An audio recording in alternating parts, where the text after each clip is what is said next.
Man in opposite recollection of his origin begins to see the shadow of the orifice. A space congeals within a frame. Focus forms about a nexus of relationships. Who am I speaking with? The policeman inquired over the phone. His office was full of cigar smoke and blood stains cracked like old paint, nearly blackened on the walls. You have no idea who this is, The receiver echoed. But I'm sure once I tell you, once I give you a single shred of information, an entire cosmos of lies will weave tightly around that scrap, forming a quilt of assumptive bias that will forever embed within your mind as the first impression. If you aren't going to tell me who you are, then why did you even call me? Did I call you? Or did you simply come into being in the midst of this conversation as it was already taking place? More false memories. The policeman scratched his chin, thinking back to what he was doing before this phone conversation. Of course. He thought, I was masturbating to some weird videos of genetic experiments consisting of human females being turned into horses and raped. Grimacing at his own depravity, the officer of law and order remained silent. See, the receiver continued, your so-called memories of what happened before this call paradoxically take place after the call already started. Time is just a joke. The punchline is the annihilation of the universe. I'm hanging up now, unless you have something interesting to say, and you'll just be another footnote in the story of my becoming, the policeman replied. Oh, you think after this conversation ends that you will be the character of focus? How egotistical. Do not think that, simply because more is known about you at this moment, that you hold a greater relevance in the scope of whatever may be unfolding in this new and pristine world.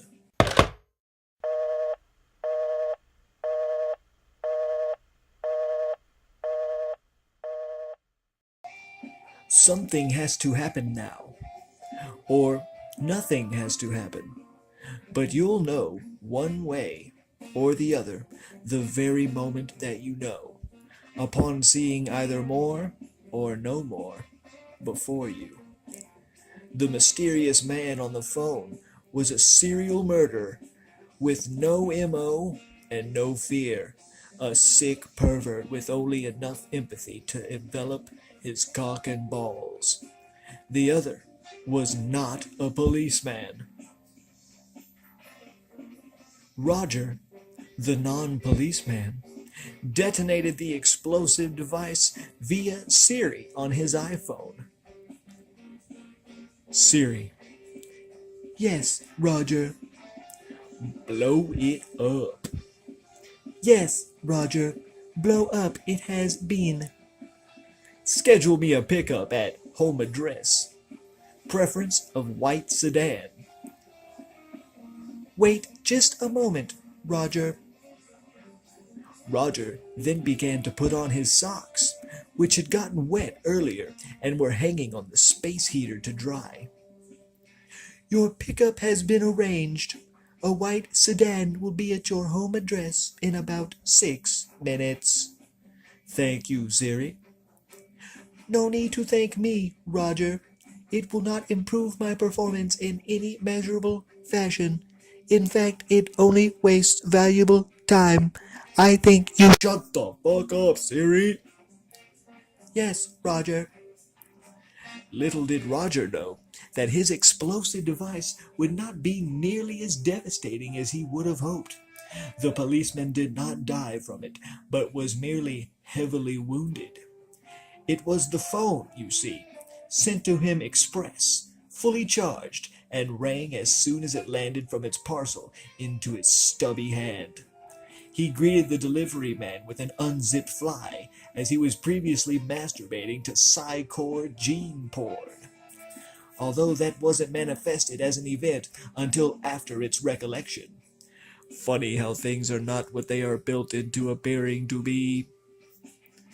Anyways, right after the call had ended, the policeman slammed the brick into his already open metal desk drawer, and it was in this drawer that it exploded.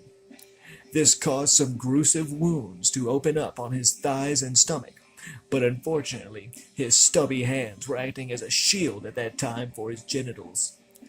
He was undoubtedly hospitalized, but all this did was piss him off, and soon his true form, or a truer representation of his form, began to protrude from the ghastly openings that had been created. Roger, upon getting dressed and skipping to my loo down the stairwell and out the front door of his flat, was greeted by an approaching white sedan. He slipped cozily into the passenger seat, which the driver silently detested. Very silently. Roger had more shit to do, dames to woo, and bad guys to crush beneath his shoe, all in a day's work in the quest to shatter the foundations of the false presence and restore balance to the cosmos. Tune in next time. Roger the Dodger Show.